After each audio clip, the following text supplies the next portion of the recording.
Welcome to YOUCANIC. Today here on YOUCANIC I have a 2014 Volkswagen Tiguan. On this Volkswagen Tiguan we're going to go over how you start your vehicle if your key fob battery is dead. You've manually got into the vehicle by using the key, popping the, there's a little cover that covers the keyhole on your driver's door, and then you're able to use your key to manually get in. And then once you're manually into the vehicle, and say you know that your engine car battery is charged, but this one has died, then we're going to go over how you would start the vehicle. So to start with, you'll do it like you normally would if you hit the button. And what it says on the dash is the key is not in range.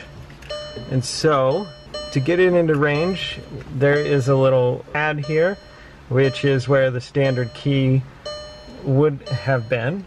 And so you'll take your key fob and you just need to press it in there, and now it will be in range.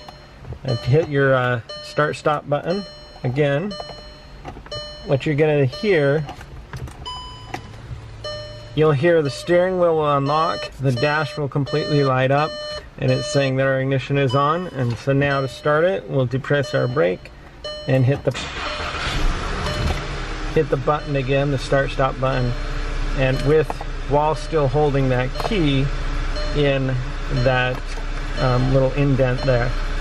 And so now you'll be good to go, drive to your destination, and you'll have to manually do that until you're able to replace the battery in your key fob. And thanks for watching YOUCANIC, where you can be the mechanic.